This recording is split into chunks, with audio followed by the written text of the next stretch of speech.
Hi guys, this is Tobias DL3MHT, and in this pretty long video I will tell you my build experience constructing the QRP Labs QMX transceiver. Let's start with the deboxing as a time lapse.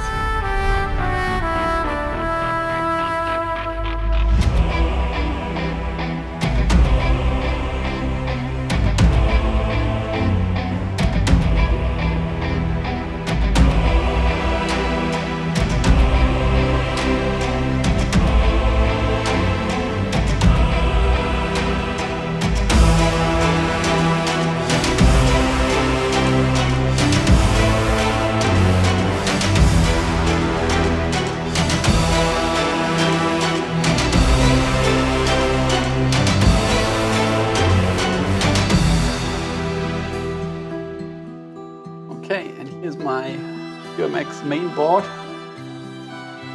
with the two power boards also already assembled and the piston spacer nuts in.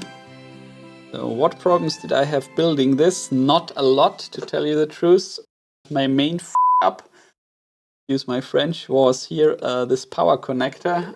When I soldered it in, I taped it with some Kapton tape on the top, soldered it from the bottom, and somehow, well, I probably didn't tape it in correctly or tightly enough. When soldering, it somehow, wiggled a bit up, so that in the end I had a tilted power connector. It was tilting a few degrees downwards, and of course that was no fun at all. Using solder wick and getting these three very fat connections, sucking up the solder with a solder wick and the solder sucker and getting the connector out, putting a new one in and making sure that the new one sits flush to the PCB. So be careful, even if you think, hey, I've done all the tricky bits with the fiddly toroids, with the Trifiliar coil.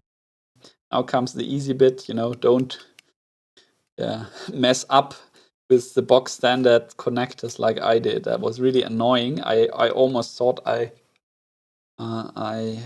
have ruined my board here, because I think one of the vias for the via for the plus 9 volt/12 volt line also came out, but in the end it's fine. There's so much solder in here in this hole that it still makes good contact. I think I also checked that a nearby trace that is inside the PCB is still intact, so no harm done, but avoid the hassle. It's really no fun when you solder this in and you suddenly realize the connector is tilting downwards. Then you really are in for a treat. Okay, so what else can I say?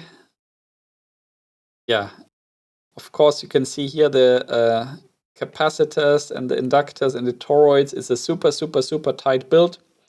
The diodes here as well. So orient your fixed inductors and your diodes in a way that you have maximum clearance for your toroids in the middle. So you can easily see it with this one here. That one would have been put in the other way around. Then the fat body of the inductor would clash here with the outside of the toroid. So orient your parts so that you have enough space for your toroids in the middle. And of course, when you do that, then make sure that you still have the correct orientation of your diodes, or you're also in for some fun. So I think I followed the pictures in the instruction manual. So this diode, this one, this one, this one, and this one, they all have the I think the cathode facing upwards from the body. I don't know if you can see this. Probably not. Here you see the ring of the diodes upwards. And the only one which is oriented in a different way is this one next to the 470 microfarad SMD capacitor. Because again, when I would have put it in the other way around, then the room for this toroid would be a bit compromised. So here, for this diode, the cathode is facing downwards. Again, just use your common sense. You can do it in any way you want, but be aware, maximize the space that you have for your toroids. Okay, another thing that I've realized is that this toroid here in my build and this one here needs squeezing. You can see here I have two sides bunched up. This one, and here I have basically three, well, in three sections squeezed the windings together. So if I would build another High-Band QMX from scratch, I would probably wind those two toroids already from the start, that they're only using 50%, go only 50% around the core and not spread evenly. Because if they anyway have to be squeezed, or if you already know that you want to squeeze them, you can already wind them a bit tighter to begin with. There's still discussions in the QRP Labs Groups IO forum about one winding more or less here. What are the tolerances of these things? Is this really the perfect way to do it or not? Yeah, I don't know what to say. It's hard to measure these inductances. It's much easier to count, but of course, if then you get very high tolerance in the AL of the toroid, or if your capacitors have a bit of a tolerance, then yeah, you can count 20 or 21 and can put 20 or 21 in. And in the end, you need one more winding or one less winding to get where you want. So yeah, but on the other hand, that's also the fun about building a kit. You have to fiddle a bit, right? Okay. What else can I say? Yeah, the HF amplifier. We have a separate video about that. Probably a bit boring because it was more or less a one-to-one from the instruction manual. I did not really have any sharp edges on this binocular core, but I saw I have quite sharp edges on the binocular core of the SWR transformer. Unfortunately, I was not fast enough to remind myself that I might deburr that, or use an old knife or a drill to get the sharp edges rounded off a bit. So here for the SWR transformer, I'm worried a bit that I might have scratched off the enamel here of my SWR bridge.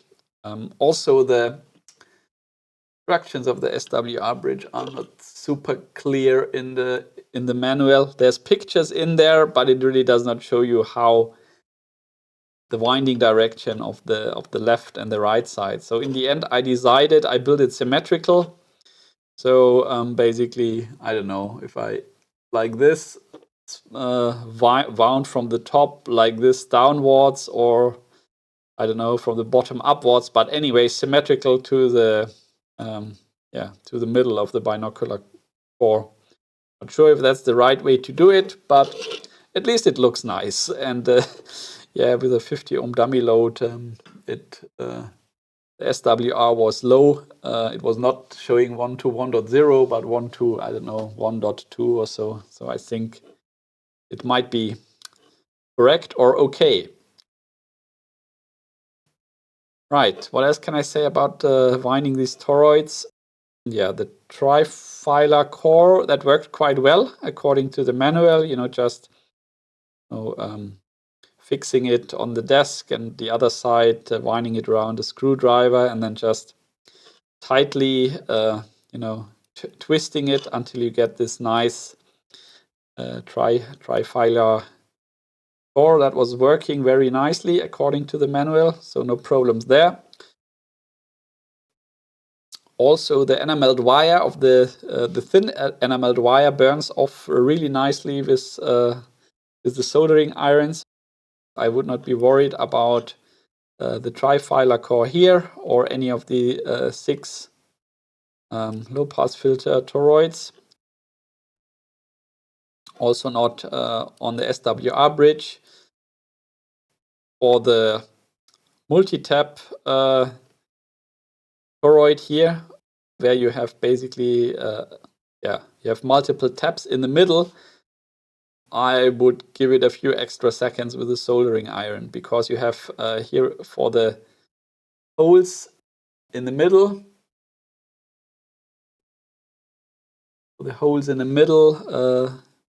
for the taps, basically you have two wires going through, and basically you have to burn off the enamel on 2 wires. And here, for example, here on this hole and on that hole, I'm not sure.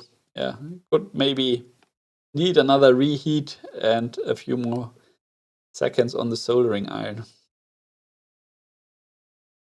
Okay. Right, I think the instruction manual is so epic that if you follow it really line by line, in theory you should be covered. And not much can go wrong, but you definitely need some magnifying glasses or need one of these USB inspection microscopes, because there's especially where the capacitors come through from the bottom, you have lots of tiny SMD components nearby. You have the transistors and resistors, and yeah, easy to knock things off or accidentally make a short. So you really need some magnification here in order to check your work. Okay, so that's the main board. Now on to, let's continue here with the control board here.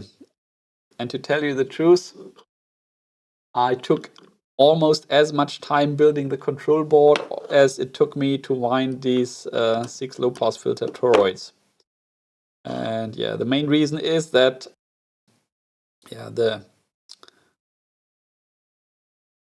rotary encoders basically sit upside down, or basically, they're screwed into the PCB and you bend over the pins, and then you solder in basically the 5 connection pins of the rotary encoder into the PCB.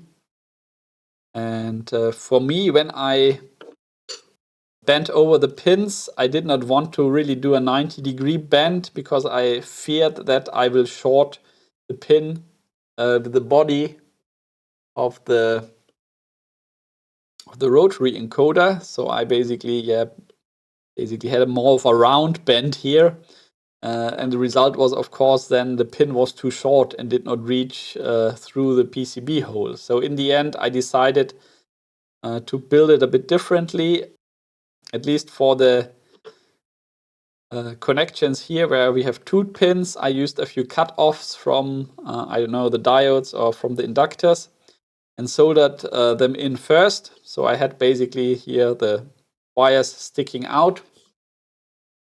And then I put in the rotary encoder, and then I basically joined the sticking out wire with the rotary encoder. So here it's even, I think here even one of the pins, when I bent them around, one of the pins broke off very close to the body here. So I really had to use a wire from the other side. And in the end, that worked so well after first damage control that I did it then for all wires. And as you can also see, I used a bit of Kapton tape to isolate here the body of the rotary encoder, because the clearance between the body of the rotary encoder and my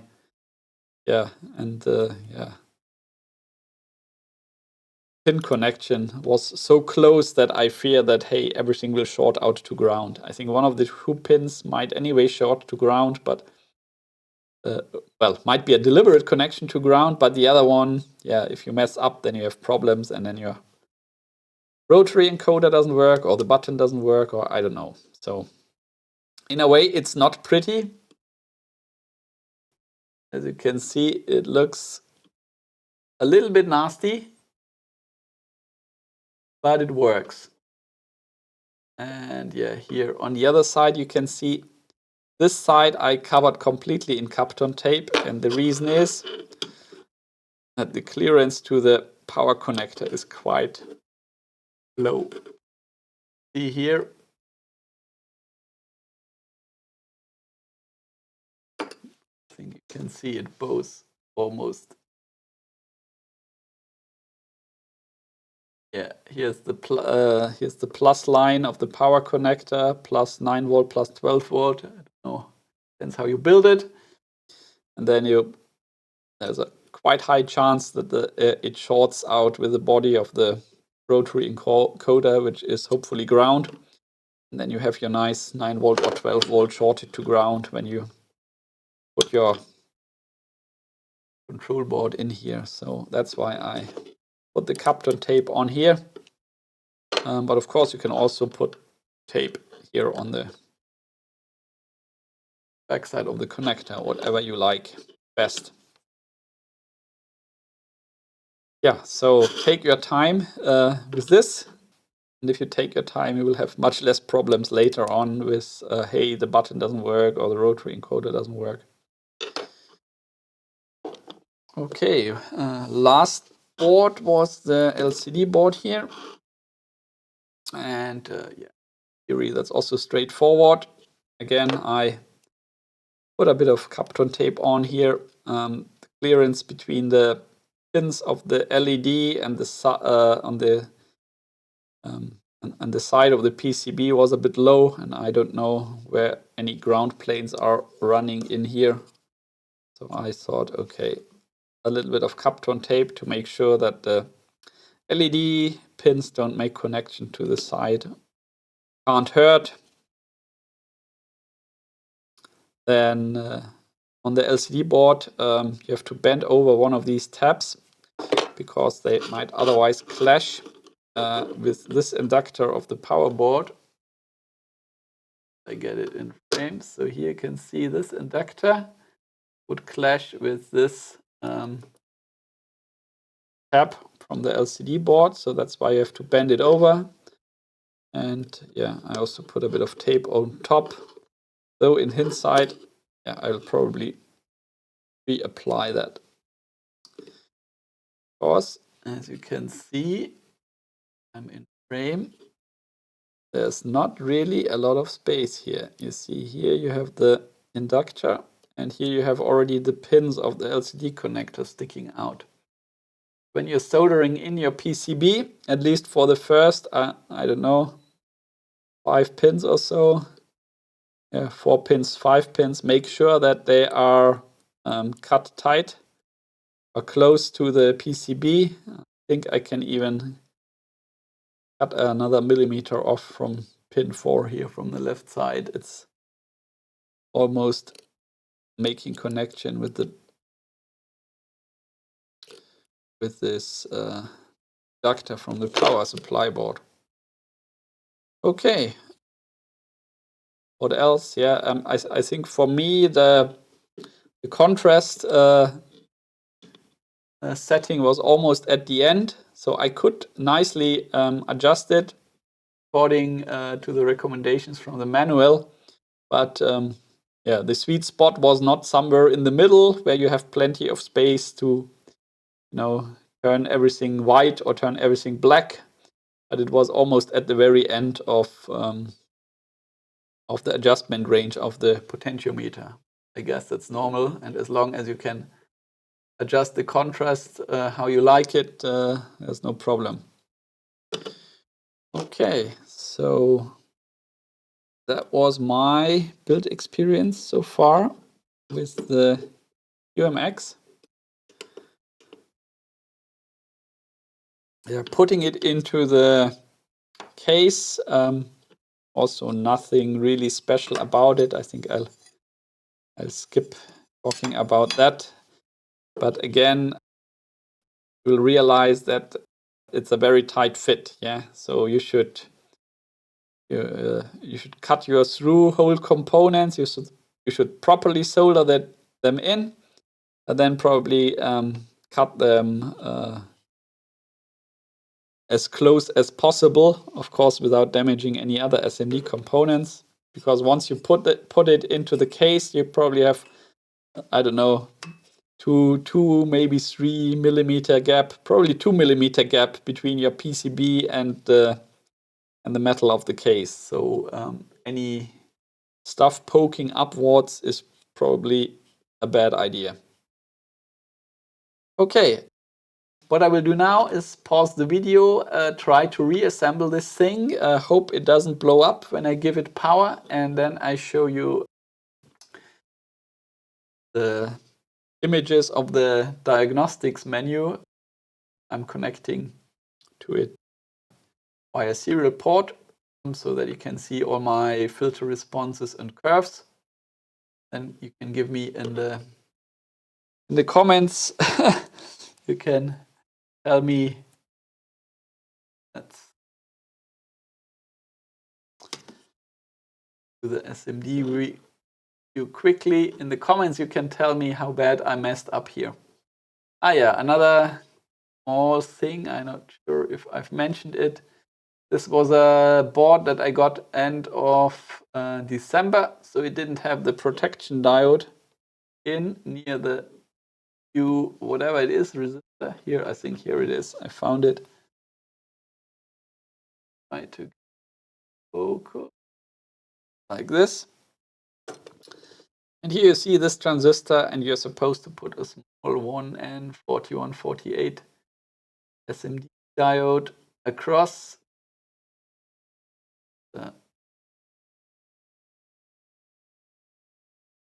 It here, not pretty, but it's on. I hope it will protect the device and stop it from blowing itself up. And yeah, don't worry about my solder joints here. Most of the through-hole components were soldered in with lead-free solder, so that's why they look a bit dull. And if you come across a shiny connection, then it's one that I manually reworked and used leaded solder, like here. I'm pretty sure here, this and this, probably one of the toroids. I've probably soldered it in with leaded solder, while all those here, the capacitors here, this is all lead-free solder. I don't know. I'm still trying to make up my mind if it's worth the hassle, the lead-free solder. Leaded solder just looks nicer, doesn't it? Okay. Right. So I'll be back in a second. I've reassembled this machine, and then we can look at the diagnostics menu.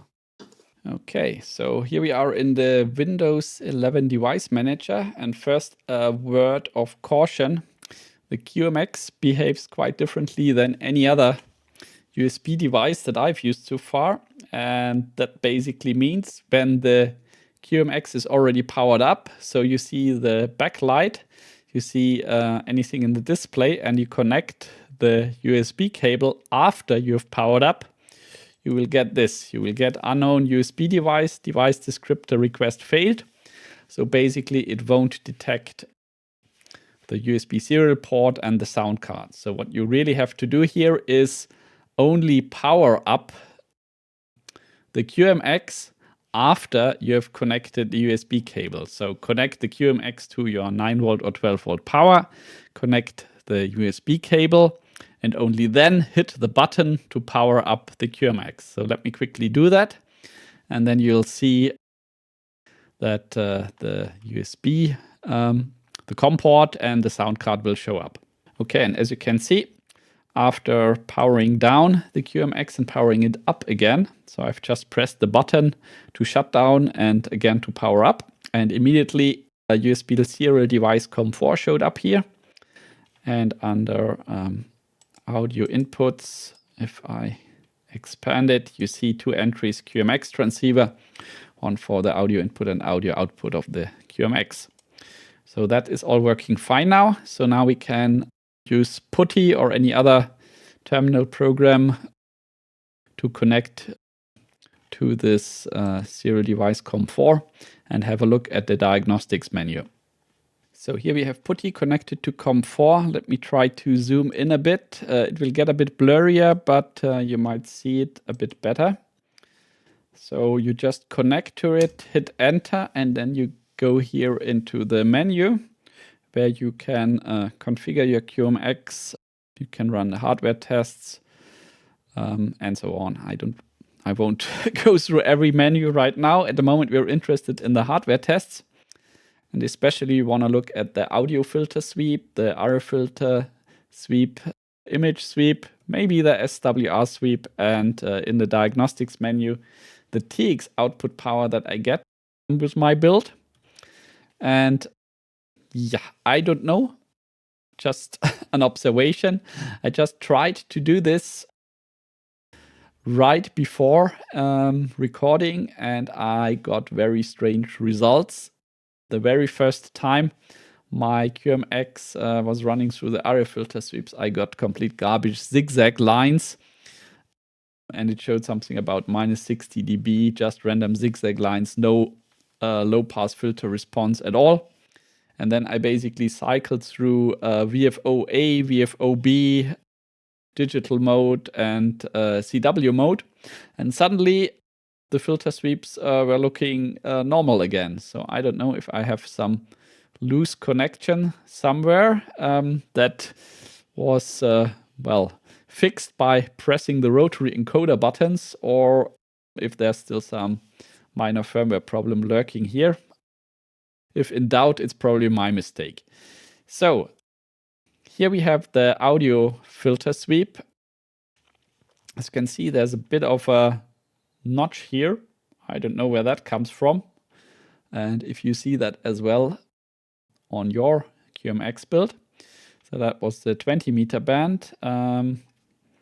Let's hit the plus button and go to 70 meter.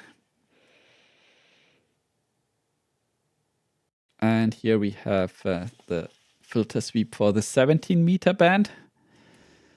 Now 15 meter. I think you can pause the video if you are really interested in the details or watching it and comparing it with what you see on your device. So 15 meter band, 12 meter band,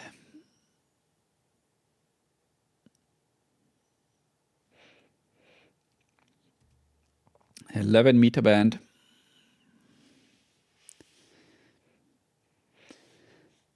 and again we have these this notch here. Not sure where that comes from. And yeah, let me get the mouse pointer out of the way. And the 10 meter band. Okay, so that was the audio filter sweep for all bands. Now let's look at the RF filter sweep. And yeah, as you can see here, the RF filter sweep for the 20 meter band looks quite different to what is in the manual. But I've already seen comments from 2 or 3 other OEMs on the QRP Labs forum, and it looks similar to them. So at the moment, I assume this is normal. So that was RF filter sweep 20 meter band. Minus 12 is, yeah, I don't know. I don't know if you can really trust the decibel here on the left side.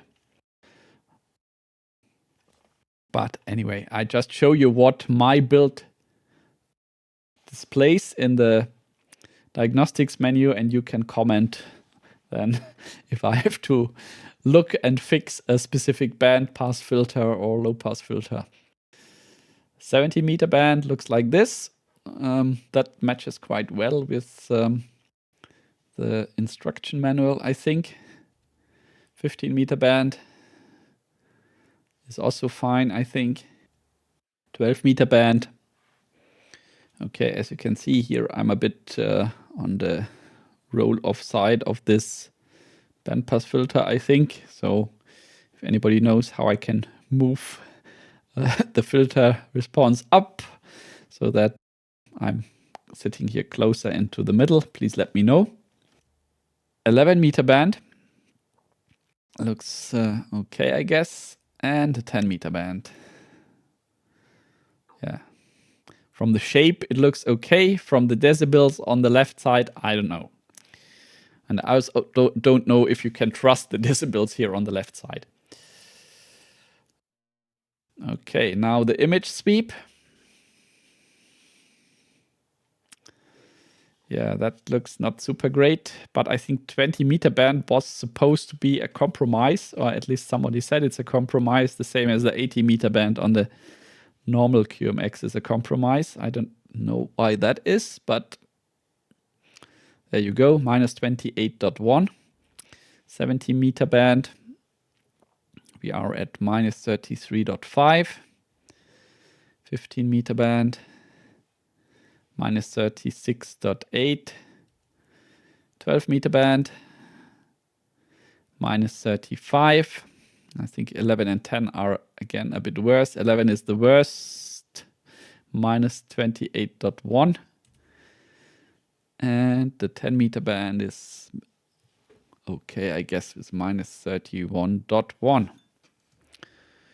Okay, so SWR, I don't know if that gives us any meaningful information, because obviously the device is connected to a QRP dummy load. So I'm measuring my QRP dummy load now, and ideally it should be a flat line with SWR 1.0. But as I already said, I was a bit unsure if I correctly constructed the SWR bridge. So maybe it's not perfect. And maybe also that QRP dummy load, which just has a bunch of carbon resistors, is not perfect. But this is how the SWR sweep looks like. Just cycling through all bands for completeness.